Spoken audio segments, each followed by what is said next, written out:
What? It's not Wednesday. It's Monday. No, it is not. We're gonna pretend like it's Wednesday in a second. And Wednesday, I'll be for a brief moment in Vegas.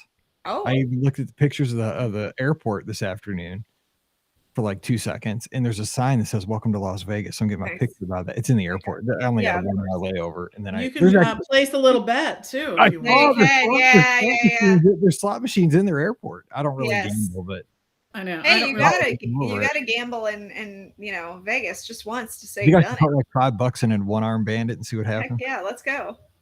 Go for it. It's like 7:30 in the morning. I think that's maybe you'll be the big winner. You might be. That'd be ironic. That would be so ironic. The baddest guy wins, a $500 jackpot. Yes. On a layover. Yes. Oh my gosh. Yes. Think of all the PR that would be for the podcast. Exactly. That would be funny. Then I'd probably miss my flight, like they did. Right. Exactly. That's true. You would. Because I've been to Vegas once, and like I know that like if you hit a biggie, like that like light goes off on the machine, and like security's got to come and give you the big check. Like that's what would happen. Yeah. But I'd miss my flight, and then the whole reason I'm going out there would be down the tubes, and I'd be kind of fired up. But that's a good point. Oh my god, that would get picked up by the AP. It would.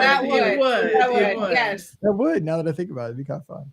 Yes. Okay, I'll put like $5. I hate gambling because I feel like you just don't get nothing back. Well, you don't, but that's the whole point. You know that you're wasting the money. Like I'm not good at it. I'm not a good gambler. I go in with $20 and I'm like, okay, this is what I'm spending. I mean, I know that's gone in like 5 minutes, legit, but I'm like, okay, this is what I'm spending. I know that I'm not getting this money back, and I know that I'm giving them $20. I feel totally guilty after I lose it. Like I'm like, no, I don't. I feel like I'm paying for the entertainment. That's all. See, but it's not entertainment to me because I'm losing it. That's true. I know. I'm paying. I could have been entertained with something that either didn't cost money or cost $20, and I was actually that you actually had entertainment from it. That I actually enjoyed. Yes. This is true. Okay. All right. Good point. No, I understand I understand that it is entertaining. It's just not entertaining for me. I get it. My family loves, like, whenever anybody turned 21 in the family, we always had to go to the casino, like with every person. Oh yeah, we did too. We always went to like Ameristar or. Well, first you had to go to Fast Eddie's, then you had to go. It's not like Fast Eddie's because that's cheap food that's good. Even though like you got to work through your table, and it's kind of a dive. Oh, it's definitely a dive. Yes. I like that, but then sometimes you go to Alton Bell, which is probably my favorite. Alton Bell's a trash heap. What are you talking about? I know, but it was right there next to Fast Eddie's, and it was easy. Well, yeah, I mean, it was right next to Fast Eddie's, but it was a trash heap compared to all the ones in St. Charles. I just want to get in and out. I didn't want to. I'm not a gambler. Here's the thing: I would go and not spend any money, not gamble. I just drink all the free sodas. Because you can just walk around and get free soda all night long. They lost money on Only they follow you, and they're like, "This dude has drank $50." They had the eye in the sky on me, like, "Oh, sir, are you here drinking Diet Pepsi and counting cards?" Yes. Dude, I'll probably get arrested as soon as I land for my layover. Now to think about it, the Vegas authority will be like, "Sir, you've had too many Diet Cokes without exactly." You need the Alton Bell police have reported you. Exactly. Oh my God. Oh my goodness. Okay, so we got to answer listener questions. We got to get going because we got a lot going on. Some of you guys, like Dennis, are booking cruises. Yes, Dennis is going to the Med in 2024. Oh, that Norwegian fjords. If you're from Missouri, good. The British Isles one. I actually have them pulled up right here. I booked you because I was thinking hard. Yeah, and then Lighthouse Point. Yeah, I think. Oh yeah, I'm excited about Lighthouse Point. All it's gonna be cool. The cruises. Fjords. Yeah. We call them fjords in Missouri. Fjords. We love those fjords. Oh my God. The J is not so much silent as it is accented. True. I like a good fjords with an order of French fries. Fjords. Steak and fjords. Stop. Okay. Oh my God, my neighbor just starts cutting the grass. It's that season again. Baseball starts this week, and Brad cuts the grass on Monday as soon as I open the dang mic. Already? Yes. Well, Pam, you're supposed to let it grow a little bit. Well, ours is still brown, and then we've had spring here for We have a dude that comes around with like fertilizer on like a little like. Yeah, so do we. Well, fertilizing, yes. But then it rained and then it got sunny. Dude, our grass is super tall and green. So it had to be cut. And the first guy 2 doors down cut it this morning. Then Pam's on spring break this week, so she got antsy. She just cut ours on the John Deere. You didn't see the picture, Pam? I tweeted it. Like I was sitting here working. I did. I haven't even picked up my phone really to look at it. I sent a group text. I'm sitting here getting ready to open the mic to do a ad read, and here comes Pam rolling up on the John Deere 2 feet from me in the window. I'm like, oh, and that's the first time she's ever been on the tractor. Oh, there, I do see it. Yeah, kidding me. Yeah. Well, our grass is new-ish, so we're letting it grow. No, there's more planting and we got the weeds that are growing up in our backyard, in our front backyard. It's kind of uneven, and the tall spots are really tall. And our HOA will like get you if you grass exposure. Oh, our HOA does too, but I mean they don't like weeds. That's our problem. So we have to go out there. I swear they have an in with the weed guys, to probably so. Yeah. Hey, no weeds. Hey, here's a little spiff money for every weed. We're trying to negotiate an allowance for clover because that helps the bees. Interesting. And it's good luck for 4-leaf. And it's environmentally. It's like a lot of the other weeds can go. The other issue is the dandelions are some of the first food for the bees in the spring. Bees! Oh, the dandelion! Oh, I didn't realize that they were the first real. They are. They're one of the first typically for our bees. I know. See, weeds aren't all bad. No, they aren't. But they would have to be firm. Like guidelines, I think probably. I'm sure. Yeah. We had a guy in St. Peter's. It was national news last year that like his whole front yard was just like wildflowers, like really, like weeds. I mean, stuff was as tall as his windows. Like, I mean, it was like I know there's a happy medium in there somewhere. No, this was not it. And I mean, I get that he wanted to be all natural, but this was gross. This dude was lazy. I mean, what? I'm not playing your game. You just want to cut your grass, right? Of course, dude. I'm on to you. Whatever. Yes. You're not a naturalist. You're just lazy. You're just playing your Nintendo Switch, sucker. Cut your grass. Or pay me. I'll cut it. Okay, we gotta do a show here. All right, let's do it. Here we go. Sam's got a class to teach, and I got. That's right. I got a baby. By the way, so Corwin of Amber, 92 days till Disneyland. I got about 36 hours. Stop rubbing it in. I win. Go away. What? Disneyland? Stop it. Good to see you, Mickey. Okay, can't wait. This will be weird flying west. You've done it before. I know once, but I was with my family. It's my first time going that way solo. And I got to fly over the boring rectangle known as Kansas. This is true. Yeah. It's so boring. But you get to fly over the mountains too, so that's exciting. I'm glad I don't live in a flyover state. Like I gotta go over those flyover states. Yeah. Everybody says we're one. We're not. Shut up. Everything to the west of us is till you hit like California. I'm so mean. You're mean-spirited today. I'm sorry. I apologize, everybody out west. I'm just kidding. I think I had a pudding that made me mean-spirited. No, this is the real Mike Roman. I'm just saying. Y'all don't see it. But, usually before I hit the live button, I say, I'm giving you the mean-spirited Mike today. All the flyover states except Missouri. Mike in the morning. Exactly. Mike in the morning. This is this is hungry Mike already, and we haven't even started the first show. Okay, so let's keep on. Here we go. All right, let's do this. Let's see. We're at 2260. Thanks, Brad, for cutting your grass right now. I'll send you a shout out. Sorry. Okay, here we go. Welcome to episode 2260 of the Be Our Guest Walt Disney World Trip Planning Podcast. I'm your host, Mike Rallman from BeOurGuestPodcast.com and one of the senior agents over at the Magic for Less Travel. Happy Wednesday to you. Hope the show finds you well. It's finding me well as I make my trek out west to Disneyland Resort for the next few days to check out all the happenings with the Disney 100 events and all the new happenings, especially at night at Walt Disney World. If you are somebody who likes Disney after dark, Disneyland's going to have a lot going on for you this summer, and we're going to bring you that information here over the next few days. So give me a follow at BRGuestMike, We're going to talk to you about World of Color, all the changes and improvements to that experience. Of course, the new parade coming to Disneyland Park there in the evenings. I love a good nighttime parade. I've lamented that at Walt Disney World for so long. I'm so excited to see that. All the good food and drink at the resort as well. So give me a follow. We're going to bring you that. I cannot wait. It's going to be fun. So can't wait to share that with you from Disneyland this week. But we're going to answer your listener questions as we do here every Wednesday. And I got to give a special shout out to the folks who listen from the University of Illinois, Chicago women's basketball staff and crew, because I got a wonderful text that somebody discovered the show. I know the head coach, Coach Bracy, actually listens to the podcast, and that is awesome. And she had a great season, took the team from 3 wins last year to 19 wins this year in the Missouri Valley Conference. So congratulations on that. Appreciate that support. We're proud of the Lady Flames up in Chicago. But we're going to get to the listener questions. That's why we're here. Joining us today from down in Atlanta, Georgia, you'll find her at the mouseforless.com. We have Ricky. Ricky, how's it going? Happy Wednesday.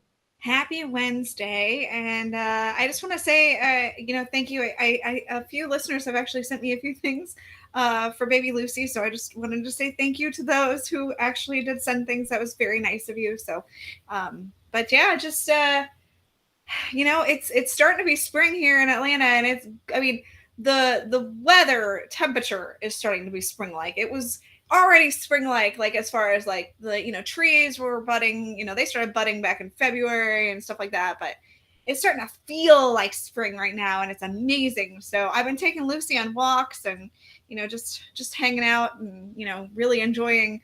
She couldn't have picked a better time to be born, let's just say. Like, I actually get to go outside and hang out with her and, just enjoy the wonderful springtime weather. So that part has been fantastic for maternity leave. That is a good time to be out. Let me just say, too, shout out to my next door neighbor, Brad, who for the first time this year busted out his tractor as soon as I opened up the mic to record the podcast. Yes. He must know, like he knows, at 5:45-ish Eastern, it's Monday grass every single week, because that's when Mike records this show. Absolutely. So I love Brad. He's a great guy. Shout out to Brad next door, because if you hear him, he's out there just chilling in his bucket hat, just rolling on the Massey Ferguson or whatever it is. Nothing better, right? Exactly. All right. Also joining us, we have the co-owner of the Magic for Less Travel, Pam Forrester. Pam, happy Wednesday. How are things up in Pennsylvania? Happy Wednesday. So we had a very exciting weekend. When the storms moved through, we lost power for about almost 2 days. Oh gosh. It was shocking, I will just say, for a number of reasons. And of course, this is like one of those times where, like, of course you miss electricity when it's not there, right? Yeah. But you forget all the things. The electricity, things that electricity runs. Yes. Like, yes. I mean, it's just like I would walk into a room every time, try to turn on the light, right? Try to do this, try to do that. We had to figure out how to get the fireplaces on without electricity. So we did do that. We were able to do some other things too. In the end, we ended up getting a hotel one day because we were just like, I can't take this anymore. Yeah. Well, it was really cold. And so all that. And so now, of course, Steve's like, how much of the Generacs do we need to put one of those in? I'm like, well, this really only happened once. So, right. See, here's the thing, like if he buys one, that guarantees you for the next decade, you will not. Right. To never need it. Yeah. That's exactly how that stuff works. I know. I'm like, could I just tell him I bought one? Would that work as well? And so then whatever, I don't know. So anyways, yes, the whole thing. So, but I feel bad for the folks who went through the storm things. We just had the electricity issue, and that's just the nature of living out in the country. So we're discovering that. No, we were thinking about Pittsburgh because we did see, I follow a lot of cheer accounts because of Mallory and all the competitions we go to, that one of the gyms actually in Pittsburgh was destroyed by the storms. They lost the roof. They lost the walls in their gymnasium. But here's the triumph of human spirit, right? It was one of the top gyms in Pittsburgh. And immediately within this happening, and getting the news out that they, they're building, their gym was condemned. All the other gyms within Pittsburgh donated time for these teams to go ahead and practice and finish their seasons. So the competitive gym said, hey, we'll make it work. Your girls and guys can come into our gym. We'll find practice time so you guys can practice for Worlds, for Summit, and get your seasons completed. Not a problem. There were 6 other gyms that jumped right in. So these kids and young adults will have plenty of ample space. So your community rally together, and I love to see that. And they're really good at stuff like that. I mean, whenever anything happens, everybody else sort of jumps in. So it's really nice to live in a place like that. So shout out Pittsburgh. And PNC Park will be full too here soon. Let's hope, because I think you have a better season than people think. Love your park. I got to get out there. Yes, you do. You should come out this summer. I know. Yeah. Beautiful. Okay, so here we go. Got to jump into the questions. First question comes from Julie in the inbox. We're going to hit some from the live chat here. Julie says, "Hey, Mike, you and the BOGP crew I hope you're doing well, and congrats to Ricky on the arrival of little Lucy." Thank you. I have another question. My family's upcoming 2-week trip from Scotland is coming up in July. My mother-in-law will be traveling with us, so my husband and I have a chance for one kid-free night while she kindly babysits. Nice. Kind of like Ricky's mother-in-law right now. Right now. Shout out the mother-in-law from Jeff City Mom. Exactly. The big question is, what should we do on this rare night of freedom? I love this. A great meal is a must, and it would be nice to do something that the kids perhaps don't normally have the patience for. We thought maybe a dinner at Le Cellier and an evening properly exploring World Showcase. But from what I remember, everything tends to shut down once the fireworks are over, which might cut the night a little short. We're not looking to stay out until 2 a.m., but midnight would be nice. Or would Disney Springs or the Boardwalk be a good option? Or a special resort? Would love to hear your ideas. Thanks so much. Julie's over in Scotland. I just like saying that because a guy from Missouri trying to give a Scottish accent is terrible. Okay, Pam, throw it down. They don't want to be out till 2 a.m. That's just insane. They don't want to be out till 2. They don't want to get kicked out at 9 p.m. either. So I gotcha. But they got to have a good meal, but little nightlife. What do you think? Well, so I have a good sort of melding of their suggestions. If they do eat somewhere in the Epcot area, even if it's not in Epcot, you'll be able to easily get to the boardwalk and do some things there as well. Of course, one of my favorite restaurants is located on the boardwalk, and that's Flying Fish. Yep. It is so good. I recommend it all the time. I think that's a great option. And you'd still be, depending on when you have that, you'd be able to go into Epcot either before or after, see the nighttime show, do a little World Showcase. That's fun. And then you can always go back to the boardwalk and do jelly rolls. Atlantic Dance Hall at different times is open. You could just sort of explore that whole area. I love to walk around that area at night. I think it's so pretty. It's so special. You get to see the beach club, the yacht club, the boardwalk, and that's all worth exploring, in my opinion, at night. And just sort of like every now and then we start walking, then we come to a bench, we sit for a while and people watch and look at the lights. Then we get up and walk some more and then come to another bench and do all that. So I think that that's the perfect place to do it. And I'd give one of those a shot. What I might do too to add to that, I think that's a great idea, because you could eat at Flying Fish, great restaurant. You could also do Trattoria Al Forno, which is a decent restaurant. There's a lot of choices at the Swan and Dolphin. Where did we eat over? We ate at El Molino over Marathon Weekend, which was fancy. They made us take off our ball caps when we went into the dining room. Wow. I'm saying, Scott and I were like, "Sir, you got to take off your hats." I'm like, "What? I haven't taken off my hat since '89, but I'll do it for you." So we did. But it was good meal. It was fancy. It was nice Italian. But I mean, there's lots of options, and you could do that. And there's live entertainment on the boardwalk. If you don't want to do jelly rolls, they always have like jugglers and like semi-magicians and kind of things like that. And it's kind of fun.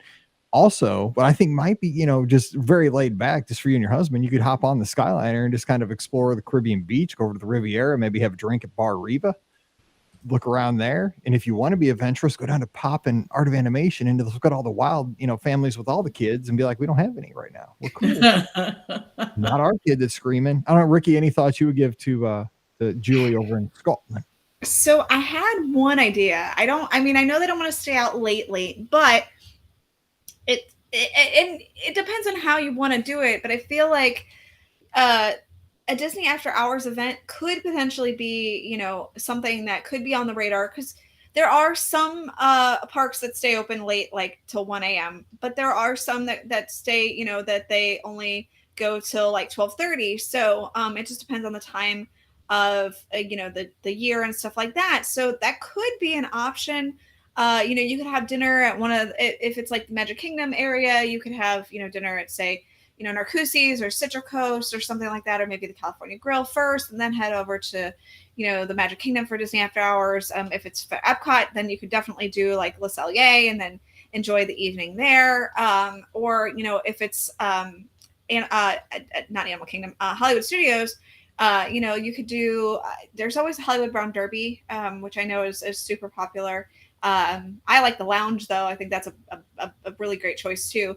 And then you could spend your evening there. So like, I feel like, and you can always leave a little early if you didn't want to stay out, completely till the end of the evening. But I just feel like that might be an option that's different and unique. And obviously you can do the boardwalk too. But just the one thing is keep in mind that the car situation, if you're, on Disney property, and you are at the boardwalk, getting back to your hotel may be a bit of a challenge. So you may have to Uber or something like that, or take the long road to Disney Springs or something. So just kind of remind her that if she's driving, to drive on the right side of the road, because she's that's true too. Yeah. So, but anyway, I just wanted to send out the reminder of, if you do the boardwalk, you'll just need to find a way back to your hotel, because that's not going to be the easiest thing after the parks close. Uber and Lyft are a piece of cake nowadays. They are. They're quick, even at weird times. So yeah, good call. And enjoy. That's a beautiful gift from your in-laws or parents. I don't know. I can't remember who she said, because I deleted the email. It was in-laws. And of course, she deleted the email. It's a wonderful gift. Yeah, yes. I deleted them because we got a bajillion in the inbox. So I try to clean it up as best I can, but it's still a mess. All right, Andrew, our good friend up in the Northeast, so good that I have him here. He has a question. I think it's going for Ricky. Would the NBA experience have lasted if Disney made it a themed restaurant like City Walk's old NBA City, while still including the interactive stuff? Thoughts? Oh my gosh. And the ESPN alert just went off on my iPad right as I read that question. You probably didn't hear it, but it was like perfectly timed to a sports question here in the studio. Oh my gosh. I don't know hopefully a Cardinal didn't just get hurt or traded. Okay, go ahead. Okay. I honestly think that the NBA experience would have had trouble no matter what. It hit at that right time, right before COVID, and then got shut down because of that. And then it just never rebounded. Get it? Never mind. Anyway, yeah. See, there you go. Hang on. Where's that? Thank you. I was waiting for my ding. So, I don't, because that's why they closed it at, Universal. I mean, it wasn't super popular, and, it just didn't do very well. So, I mean, I can't see that adding a restaurant to it would have added much for Disney Springs either. I just think it was a poor idea overall, but I mean, I know that Bob Iger is pretty decent friends with the guy in charge of the NBA. So, matter of fact, I think one of the rumors is the guy who's in charge of the NBA might be the next CEO of Disney. Who knows? So David Stern, I think, passed. I don't know. Brian would know, because he's a fan of the Spurs. But It's a really weird thing, because the NBA globally is huge. Like, I get why Disney wanted to put something there for the NBA. Like, it's got a gigantic, huge following internationally. True. But they would have Adam Silver. See, Andrew knew. I don't know. I think if they were going to do something that had a huge global, reach, you'd do like a soccer type thing. Yeah, but I don't know. That'd be better. But the NBA's marketing, like the professional soccer. Yeah, that's weird though, because professional soccer, even though it's like really hot now in St. Louis, because we have like the best team in the league all of a sudden with this expansion, we're the only undefeated team, which is really bizarre. But I just don't know. Like, it should have worked. Like, on paper, I see why Disney wanted to pull the trigger, but then again, like, I'm from St. Louis, where the NBA has no traction. So I'm in Atlanta, where there is a team and they don't do well. It's not like something that's like I get both sides of the thing. Like, I see why nobody, like, I would never go. Like, it would have been hard to take Brian. I mean, I would have done it once, but I think that would have been a place like you go one time maybe, and that's it. So, you'd almost have to be a big NBA fan to want to go, I feel like. So I agree. I agree. That's a good question, though, Andrew. Good dining probably would have helped, but I don't think it would have put it over the rim. No, that wasn't as good as my recap. Okay, David's got a question. I think it's a big one for Pam. Hey, Mike and BOGP crew. After hearing y'all talk for years now, I'm finally taking my family of 5 on our first Disney cruise for spring break next week. Well, let's just pretend like I got this email time. We are sailing the Magic out of New Orleans. Thanks, Mike, and heading on a 5-night trip to Cozumel and Progreso, Mexico. Did I say that right? Because I've never gone to that port. I don't. Is it Progreso like the soup? I have no idea. I haven't gone to that point. Hand might be muted. That's not the question. Oh, okay. Got it. 2 questions before we depart on our DCL experience. My bad, David. We had a lot of emails that week. 1, what's the best thing you've ever eaten on board a Disney Cruise Line ship? Ooh. And 2, what is the one thing you appreciate in particular about the Magic as compared to the rest of the DCL fleet? Thanks again for everything. And he said, P.S. Roll Tide. All right. I like that. That's why his question got answered today, even though it's late. Sorry. Whatever. I tried. Okay. So my best thing I'm going to give you, and it's still, it's sad because it's a specialty restaurant and I feel guilty eating a lot of these, but I just want to crush like 59 of these every cruise. It's and I know they probably don't even, it's the sticky buns at Palo at the brunch. Oh my gosh. Sticky buns. Every one of those in the dang ship. I could probably eat 100. If it was like, who was that guy that he was a guy that like ate all the hot dogs. Every year he won. The one guy that all right. He won Amazing Race. He was Nathan hot dog guy. Yeah, he was on Amazing Race. Oh, I have no idea. But anyway, like I could crush a bajillion of those things. They're so those are good. You gotta have like you're at Palo, you gotta be an adult, you gotta be fancy. No. So like I try to cut it at like 4. I'm trying not to be like a hog, but I could eat like 40. Sticky buns, Palo, absolutely my favorite thing. All right, Ricky, what about you? Disney Cruise Line, best thing you've ever eaten on board any of the ships? Well, besides the meal at Remy, which literally is the best meal I've ever had in my entire life. Gosh, I think at one of the restaurants, isn't there a molten lava like cake or something, chocolate cake or something, or am I making that up? Maybe I'm making Palo, that up. there is. Well, there's Palo. Yes. I knew that one. There used to have this thing, and I mean, it was so simple, and it was only on Pirate Night, and I don't think they offer it anymore. It was a banana that was rolled in coconut. It was really good. It was really good. It was really fantastic. And then, of course, during Pirate Night, they would have like the buffet that was only like literally like 20 minutes. And, I almost lost a hand if they put the thing down. They did, yes. And so you can get like baked potato, with all the fixins on top, or like Mike said, the tacos. Those are good. I mean, you got to have the ice cream on the top deck. That's a must have.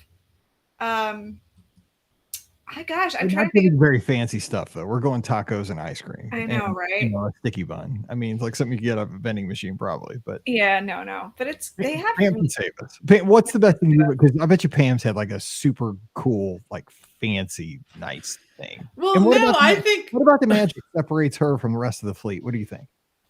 So first of all, the food, I think that I'm going to say like one of my best meals ever, like Ricky was at Remy. I've done brunch and dinner there. And I just think it was a really good experience. It's a long experience. You do pay extra to do it. And I felt it was worth it. I didn't really after that happened, I didn't really think, oh gosh, I wish I wouldn't have spent that money. Same. I walked away like that was money well spent. It just truly was money well spent. So I think, that's absolutely worth, doing if you like that kind of thing. As far as the Magic, first of all, you're going to be excited because you get to do Rapunzel's Royal Table. Yes, that's one of the main dining rooms. So that's really good. Make sure that you check that out. That's something that the other cruises do not have. And they have the Snuggly Duckling. The bar changes over to the Snuggly Duckling. Yes, that's fun too. Yeah. And you'll also get to see Tangled, the musical. So that will be there as well. I also like the Keys. That's like their little sort of jazz club, or more adult, I will say, sort of subdued kind of lounge, right? That's one of the things I really do enjoy about the Magic. You can go there. Sometimes they have some tastings there at different times, but that's kind of a cool pace. And just, I think, make sure that you enjoy, I always say this, a sunrise and a sunset when you're at sea. They're worth it. It's worth getting up if you aren't normally up at that time. And just go and soak it in. It's worth it. I will say back, I think this was the Magic. It was either Magic or the Wonder, but I think it was the Magic. Just fun fact about the Magic. It used to have carpet in the adult area that it was like a map of Route 66. Because like I think one of the bars in there was Cadillacs or something like that. It was like themed like a Cadillac or something. And on the carpet, they had Florissant, Missouri. They did have Florissant, Missouri. Yes, I totally have a picture of it. Yep, laying there. I don't know if it's still there because they obviously redone since then. But it was on there, and I used to lay there and be pointing at it. It's pretty cool. Okay, let's see. Paul's got a question about Cruise Line too, which is real recent. I don't know the answer to this, but curious question. And by the way, it was Joey Chestnut that we were talking about that crossed all the hot dogs. He was on Amazing Race, by the way, and thanks to Sean for that. Let's see here. He says, "Hey guys, I asked this during the draft on Sunday night, but wasn't able to hang out to see if it was answered. The new Lighthouse Point for Disney Cruise Line on the same island with a Carnival Princess Key. We took a short 4-day cruise and we saw a lot of cranes and work being done in the distance. Looked elaborate. Just curious. Pam, do you know? Because these islands aren't technically islands. They're like a section of an island that Disney Cruise Line or other cruise lines will rent out and, kind of quarantine off. Is this a shared island with another line? I believe it is a shared island. And I don't know specifically if it is the Carnival Island. It's about 115 miles away from Castaway Cay. So that's the area that it's located in. But yes, it is a shared island.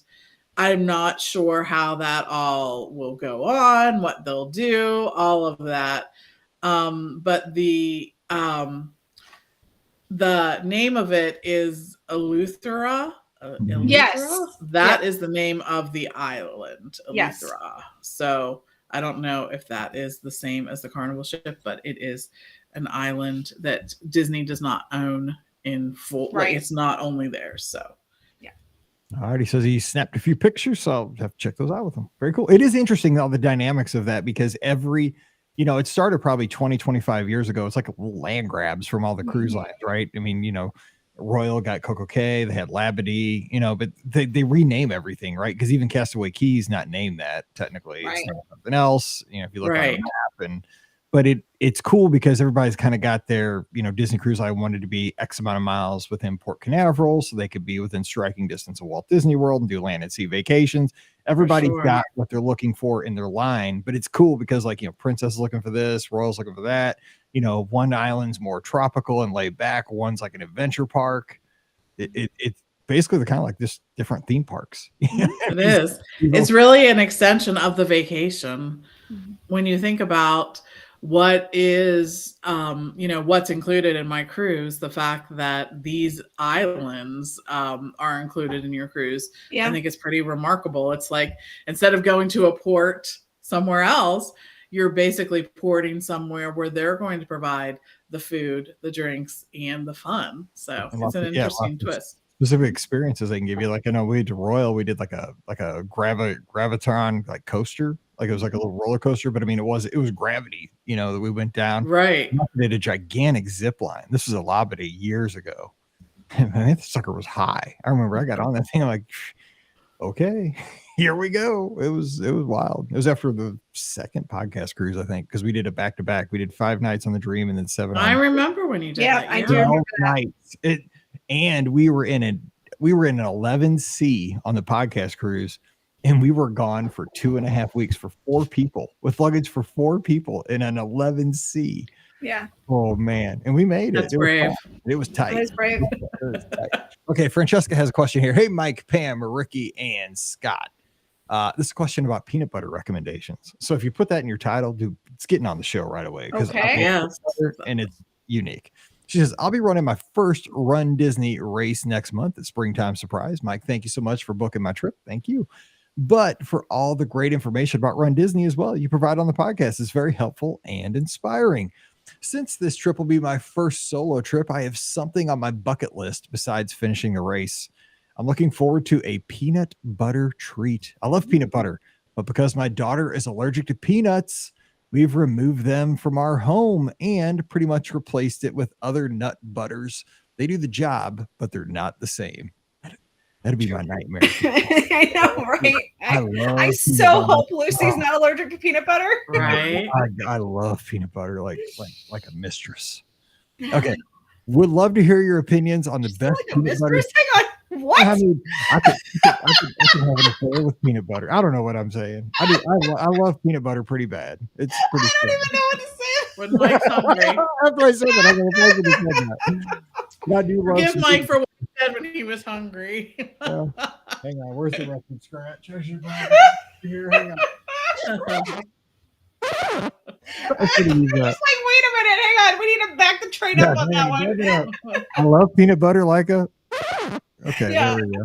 Anyway, I said it, so I'm not leaving it. Yeah, now let's continue. We would love to hear your opinions on the best peanut butter snacks treats at Walt Disney World. I'll be going to the Magic Kingdom and Epcot and maybe Disney Springs if that helps. Thanks so much for all you do, Francesca. Francesca, if I see you there, say hello. It'll be great. I'll be down there at Solo too. My favorite one is the peanut butter and jelly milkshake at Prime Time, and also over at the Fountain at the. Yeah, they have one at Fountain. They have a. It's not as good, but it's pretty good. Well, you can't. You have to dine at. You do have to sit down now. I know. Yeah, you have to go at the tune-in. Yeah, it's. Well, so what else do we have for peanut butter snacks? Peanut butter cold brew coffee from Gideon's. Yes, it's so good. If you like coffee and you like peanut butter, these two things, like I get one of these every time I go. There are very few things that I can say I make a point to get every time I go, but this is one of those things. It's a good choice. It's a good choice. Good. Yeah, I mean, you're not gonna go wrong. You can't. So at the Boardwalk, they have the ice cream parlor there. They have basically a mini No Way Jose. I forget what like the name. It's something beachy. I got it the last time I was at Disney, but it's a really, really good ice cream. It's got the peanut butter and the chocolate and peanut butter chips and chocolate chips, and I mean it's so good. And it's like 3 different scoops of ice cream. It's a lot. Trust me, it's a lot. I could have totally shared it with Brian, but I was pregnant and I was like, nope, this is mine. I'm not sharing. So that's my suggestion. There's also like peanut butter fudge that they have at like the Main Street, confectionery and stuff like that. So that would be an option as well if you're looking for just a small little treat that has peanut butter in it. Yeah, my Pam was super excited because they just announced today that we're recording on Monday, that the 27th, that the treat of the month that starts today at Dairy Queen's, the S'mores Blizzard. Oh, and that's like her jam. And they did not have it last year at all. Like she loves the S'mores Blizzard. I'm here for that. Yep. Yes. And so we were talking about that because she heard rumors of it on social media. So she tried to order it last Friday. We went through there and they're like, ma'am, we don't have it yet, but we're going to have it on Monday. And they tweeted it today. So I sent her, she got all excited. But here's the point of it is on Friday, I was like, she's like, well, Monday I'm coming, or she's like, next Friday I'm getting my S'mores Blizzard and you're not getting one because you won't be here. And I'm like, I'm getting my ice cream from Gibson Girl. I was like, where? I was like, Gibson Girl. She's like, what are you talking about? I'm like, that's the ice cream place on Main Street at Disneyland. Remember the mobile order. It's like, oh, shut up. Anyway, yeah, the No Way Jose too. If you really want to go big and go, I mean, you'll be. I mean, hey, 10 miler, dude, eat it. No Way Jose, crush it. That's what I say. That's why you run it. All right, Emily Marie has a question. Hey, Mike, I have a question I hope to get answered on the Wednesday show. We're going to Walt Disney World in late October. It'll be me, my husband, and our almost 2.5-year-old son. My son is more of a night owl and does not get up super early in the morning at home, usually between 8 and 9. We're staying at the Polynesian, and our plan is for 2 days at Epcot, 2 days at the Magic Kingdom, 1 relaxed day at the resort with Halloween party at night, 1 day at Animal Kingdom, and 1 day at the studios. We'll be using Genie Plus every day.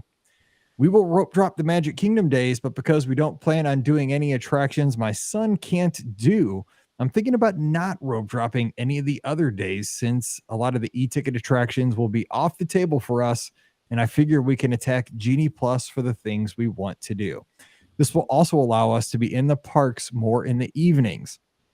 As a Disney fan, I have rope drop to park close ingrained in me, but I know with a toddler, you need to adjust. Will I regret skipping rope drop most days? Thank you. Emily's down in San Antonio, Texas. Here's my thing. Now, Ricky's going to say, yes, sleep in. Philosophically, I can't do it. Here's my deal.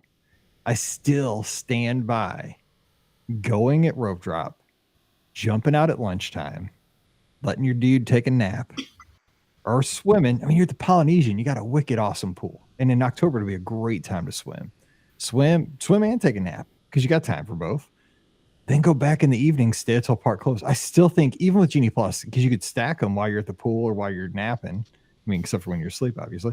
But I still, if you can go at rope drop most days, I still think you get such a huge benefit. You get so much more done. I think for me mentally, I just don't like to be behind the wave. I don't. Pam, what do you think? Give me your thoughts on. Am I right or wrong on those things? Because her guy doesn't like to get 8 to 9. I think he could get up. I don't know. So I have mixed emotions on this because rope drop is no big deal for my family. We're already up. So we might as well be at the park. But I will tell you, there are some days where we're up and we don't go to the park. We'll have a leisurely breakfast, or we'll go sit by the pool or whatever. So I see both. And I think like if there's real resistance to it, and if it will cause like crabbiness in one or more people in your party, then it may not be worth it. Like no matter how much you get done, if people are crabbily doing it, then that's not much fun. You can be like, we rode 10 attractions in like 2 hours and we all wanted to punch each other. Yes. You had to knock out Dad. Yeah, not a good day. So, I mean, I think you're partying the most. So maybe you try it a couple days or something like that and see if that's possible. The fact is, you can get so much more done in the morning. You just can. And there's no other way to look at that. But the other fact is that after the fireworks, if the Magic Kingdom happens to still be open, you can get a lot done then too. Or, as it approaches closing time, you can get a lot done there too, especially if the nighttime shows aren't that important to you. So that's my philosophy. So, Rick, what do you think, Ricky? I mean, give them some advice, because I mean, the ace in the holes, they got Genie Plus every day. That's really it. That's kind of a nice ace to have up your sleeve. And they're getting it. Obviously. Yeah. And that part is nice. That part will help, especially if they are not looking to do the attractions that are more the headliner attractions, because those are all attractions that have usually a height requirement or things like that, which they wouldn't be doing with their, little ones. So, I mean, obviously I have no problem with going to the park late. I don't get to the park until like 1 o'clock in the afternoon, 2 o'clock in the afternoon, and then spend the rest of the time there. But of course, you have to remember, I also go a little bit more often than a lot of other people do. So if I miss something, I'm also not like sad about it. So I have, like what Pam was saying, if their little one is better sleeping in from, until 8 or 9 o'clock, I feel like that's probably going to be more beneficial. Having a happier baby is definitely going to be something that makes life a lot better for everyone in the long run. So I say, don't wake them up and sleep in. And since you've got Genie Plus, I think you're going to be okay. The hardest things to get on with, even with Genie Plus, are going to be things like, Peter Pan's Flight, which is always a difficult attraction to get on no matter what. So that's going to be something that you're probably going to have a challenge with, even with Genie Plus. But other than that, I think you're going to be just fine. I honestly, I would do that. They'll do a bunch of shows probably at places like Hollywood Studios. It was kind of like how I tackled the parks when I was pregnant. There's you look at the things that you can do and the things you can't do. And obviously at that point I couldn't do a lot of the headliner attractions. So some of the parks, there weren't really a lot of things that I could do because there was a lot of things that had a height requirement and that's kind of stuff to it. So I couldn't actually do those things because I, couldn't get on them being pregnant. So that's something to look at too. See how many attractions you actually can do at the parks, and go from there. That'll help you figure out whether you need to get up earlier or whether you can, get in a little bit later too. Biggest thing is just read your kid after the first couple of days, and and absolutely make good choices. And you'll be fine. You'll be fine. You'll totally be fine. Okay, last question of the day. Natalie says, "Hey Mike, I was listening to your live call-in show and you talked about Summer House at Disney Springs." Yes. That's actually what I do, Ricky, is I read your articles from them. I know you do. Sorry, they've been a little, I've been a little busy lately. I'm getting back to them. When you write those, because I get the first 10 minutes of the show. When you don't, I'm like, I got to make Oh, no, Ricky didn't write anything this week. Yeah. You talked about Summer House, the new experience coming to Disney Springs. She says, at first, I was thinking it might be a hotel. I can see that. It made me wonder if you think they will ever build an actual Disney resort at Disney Springs. I know Saratoga Springs is close, but was wondering if they would do anything else. P.S. Just booked a trip to Disney in August with my mom staying at Coronado Springs. You won't shut up about how amazing it is, so I had to give it a try. Thank you. It is awesome. Just saying. It's pretty sweet. So have fun, Natalie. Okay. Good question, though, right? Because until you go to Disneyland, I don't think you realize it. Like when you go to Disneyland, if you stay at the Disneyland Hotel Grand Californian is in downtown Disney. I mean, seriously, you can get a room where your balcony overlooks downtown Disney, which is the equivalent of Disney Springs out there.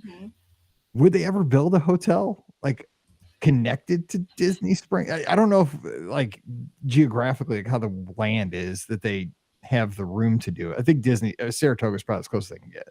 Yeah, that's what I think too. I mean, there's some space over by that parking lot, the land park, surface parking, as they call it. But even then, I don't know that they will. I think the fact that you can see Disney Springs from Saratoga is probably, really as close as you're going to get. You have that waterway sort of separating it. But there's some really great views, too, from Saratoga looking over at Disney Springs. I think that's one of the good things about staying there. You can just walk over to Disney Springs, and I love that, being able to walk into one of the parks or at the Disney Springs area. I think that's a huge benefit, but I don't know that they'll ever do that. Back in the ye olden times of Disney World, they used to call that whole area, like where Disney Springs is and the hotels there, like the Disney Village. It was all sort of this part of this whole thing. But even then, nothing really looked over that area at that point in time. They were just all one of the same areas. I will say, like that view from Disney Springs across the waterway over to Disney Springs, or from Saratoga across the waterway over to Disney Springs, is one of the low-key like best views at Walt Disney World. Oh, for sure. It's gorgeous, especially the balloon. The balloon, and like it's sunset and sunrise. Yes. I've run there, and like I just love running up and down that, because like a Mickey floral right there on the water. I mean, you're not looking at that if you're looking from Saratoga to the water, but you can kind of see it. Right. But man, like the sun's coming up or the sun's going down, the boat's going up and down the river there, the waterway, I don't know, it's kind of like opens up there. It's almost like a lake at that point. But it's gorgeous. Like it's cool looking. Like you don't think about that as like a view, but it's a stunning view. Awesome. It is. All right. Well, hey, that's going to do it for today's show. So thanks for all the awesome questions. We got to talk cruise line. We got to talk, Walt Disney World resorts, dining, kids, free days, traveling with little kids, everything today. So thanks for those great questions. We'd love to have you join us next Monday around 5:45 Eastern as we record the podcast. So it's great to have you here with us on Facebook and YouTube. And don't forget, our show is always brought to you by the Magic for Less Travel. We'd love to help you plan that next Walt Disney World, Disneyland, Disney Cruise Line, or Adventures by Disney trip. Just a reminder, Disney Cruise Line, we're helping people plan those cruises for summer of 2024 and earlier at this point, but we can now book summer of 2024. And let me just remind you that when you book a cruise with the Magic for Less, you get up to a 5% onboard credit to spend just like cash during your cruise. And the cruise costs exactly the same as booking directly through Disney Cruise Line. So it'd be kind of crazy to book it on your own. For one thing, we're going to do all the stuff you don't want to have, maybe have the time to do, to call Disney Cruise Line for modifications and stuff like that. But you're going to have this credit in your onboard portfolio, in your account when you arrive on board, to get some drinks, maybe to do a mixology class, maybe to get a spa appointment, to do, go visit Paulo, whatever it is. It's fun to have some fun money, and we'd love to help you with that. It's our way of thanking you for your support of our agency. So just Swing by the Magic for Less today. Fill out that free no obligation quote form. We'll take care of you from there, and we'll make sure you have an excellent cruise on top of that as well. So again, check us out today over at themagicforless.com. Please also use our Amazon affiliate link when you shop online. That one extra click supports everything we do. It's beourguestpodcast.com/Amazon. And please support the show over on Patreon. You get a bonus show called Mike in the Midwest every week. It's patreon.com/beourguestpodcast. Thank you so very much to each and every one of our patrons. Give Pam a follow on social media at TMFLT Pam. Ricky's at Ricky Nibs. I'm at Be Our Guest Mike, and I'm at Disneyland this week. So give me a follow. I'll be posting all kinds of stuff out there because I'm solo and I'll be taking lots of pictures. All right, we're going to be back again on Friday. We're going to be talking about some of those things at Walt Disney World that we just really, really miss. I've been kind of in this like mood lately where I've just been missing some of the stuff from the old days, and I just kind of want to talk about it. So we're going to do that on Friday's show and see if you remember some of these things that were there and then gone in the blink of an eye. Because there's some of these things like I'm like, did that really happen? Yeah, it did. So we're going to talk about that on Friday. Hopefully bring back some great memories of past trips with your loved ones and have a good time on Friday. So until we get back together again, for Pam and Ricky, I'm Mike, wishing you a great Wednesday. Stay safe, stay healthy, and we'll see you real soon. Let me save that, baby. Save as. Save as. That's episode 2260. Edited. Don't have to do changes to that bad boy. 44.1, 32-bit float.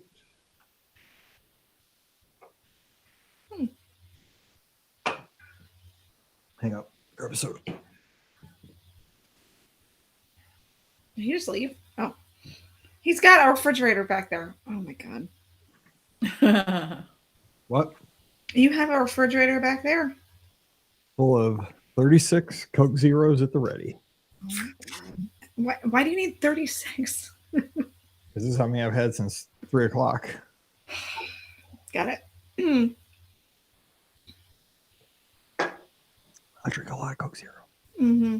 Okay, so let me hit close all. Control N. Excuse me. 262. All right, let me hit this here so we can reset. So we're going to try to go live again, but let me reset this here so folks that are tuned in. If we are disconnected, we'll try to connect again, but if not, we will catch you on the flip. Have a good one, everybody. See you in a minute.